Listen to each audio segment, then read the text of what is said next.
c'est Madiama Dieye, l'actuel secrétaire général de Pikine. Donc balaa ñuy def dara dañuy massawu toute la population de Pikine, particulièrement celle de Thiossane. Perte nañ un grand homme. Donc je pense que suñ taxawee fii nii à la suite de cette mort là ñu taxaw fii nii c'est parce que am na lu ko waral. Maintenant bu naturel loon ñun ñëpp ñu toog yor suñu kurus def li ñuy def mais dafa naturelul moo tax aujourd'hui tey ñu interpeller le monde du football ñu interpeller le Sénégal dans sa globalité. Donc les Pikinois ñun ñëpp et je pense que lii mënul rester vain comme ça. mort bi nii mënuñu ko bàyyi mu jàll noonu te duñu situer les responsabilités. Je rappelle simplement que processus là à l'entendre de mes propos damay wax carrément que ni le consensus du football sénégalais bi ñu jëm pour le 7 août assemblée générale boobu noonu rey na nit. rey na un grand monsieur du football, un grand monsieur de la vie sociale de façon générale. Une société la rey société la rey et je pense que tey bu ñu duggee ci koñ bi kuñ tàllal micro war na mën wax loolu. Donc ce consensus là moo rey nit. Donc maintenant processus bi lan la ñi ngi war a dem ci assemblée générale nit ñi dañu war a renouveler les instances de base. Samba Sarr bi mu ci jiite woon c'est le district du football de Pikine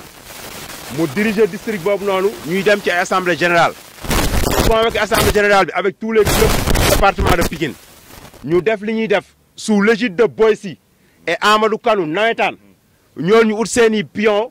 dame li ñuy def ñëw ba ci salle bi nombre de voix yi waroon voté pour le siège Samba Sarr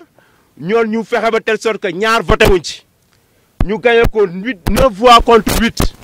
alors que amoon na ñaar yu nekk ci salle bi dûment représenté deux représentants des clubs waroon voté ñu def seeni maguy ba ñooñu voté wuñ pour bañ coow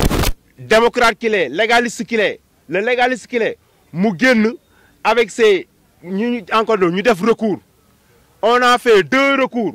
le siège Samba Sarr def recours Famara bu le secrétaire général de l'AS Pikine def recours ñu comment dirais-je recours Samba Sarr jëluñu ko sur la forme mais ñu jël le recours de Famara annuler cette élection là wax nañu reconvoquer waat l'élection du district de Pikine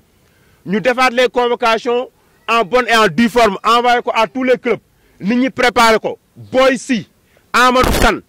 xam ni suñ demee ci élection boobu noonu dañ leen di battre à plate couture ñu ñëw defaat de telle sorte xam nga lu ñu ko def avec la Ligue de Dakar et avec la Fédération sénégalaise de football ba le matin assemblée générale bi waroon amaat le soir le matin ñu génnewaat beneen PV ni dañuy confirmer le premier PV assemblée générale bi njëkkoon am donc recours yëpp dañ ko sànni fële te kenn xamul ci ban manège nit def nañ assemblée générale nit ñi def recours à ce que nous sachons ñun au niveau des formations fi ñu toll recours boobu noonu amaatul woon beneen appel ba beneen instance waroon toogaat pour juger waat n'est-ce pas donc veille jour assemblée générale bi pour defaraat loolu ñu ñëwaat annuler waat ce recours là confirmer résultat yoo xam te ne moom moo njëkkoon am loolu lépp tout compte fait le siège Samba Sarr aussi di mener ses activités di mener li muy mener ba tey jii nii à notre grande surprise le président fédéral Augustin Senghor war a ñëw Pikine pour rencontrer les ak Ablaye Sow pour rencontrer les clubs de Pikine si on dit les clubs de Pikine c'est les présidents de club ñooñu la waroon rencontrer je pense que tey suñu waree situation bi su fekkoon ñi ñëpp génnuñ dem foofu c'est parce que Samba Sarr xam na ni président yi lañ convoqué par respect à ces textes là moom kese mu dem bi mu demee à sa grande surprise moom ak le sieur Mame Balla Sène de Diapo ñu dem ñun leen duñ dugg parce que des ordres ont été donnés à des personnes yoo xam te ne ñoo taxaw ci buntu bi ñu leen Samba Sarr bu ñëwee du dugg parce qu'ils avaient quelque chose à dire et li ñu waroon wax donc certainement dafa arrangé wul ce consensus là bi nga xam te ne si lañ doon jëm wala kenn xamul donc si lañ ko tere mu dugg ci jàppante boobu noonu ñu buux ko waa ji taxaw mor di ñu taxaw waa ñu dugg si lañ jàppante Samba Sarr n'est pas une personne boo xam te ni il laisse faire du toog ñuy bàyyi ñuy salfaañe ay droit am xam na ci li muy teg tànkam bu baax donc si lay forcé ni day dugg waa ji buux ko def ko li mu fay def ba mu piqué fa crise et à cette crise là si la succombé si la dem Dominique le temps ñuy réanimer def li ñu def yëpp c'est l'actuel président comité exécutif Dominique bi secrétaire exécutif Dominique bi ci la fa demee def li ñuy def li ñuy def yëpp si la succombé à cette ci crise boobu noonu ci la décédé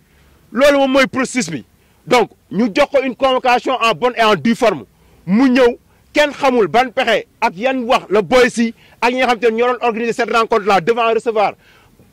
Augustin Senghor ak Ablaye Sow kenn xamul yan xeetu directive lañ joxe woon ba tere ko mu dugg foofu noonu donc kenn xamul aussi tamit lan lañ doon lal ba tere ko mu dugg foofu noonu donc ci jàppante boobu noonu ci la succombé à ce blessure. Donc nous disons et nous répétons ñu wax ko mu leer le consensus bi war a dem le 7 août assemblée générale fédération bi ray na nit. beneen bi c'est un habitant de Pikine c'est un digne fils de Pikine c'est un dirigeant de Pikine donc ñi ko rey waa footballu Pikine la.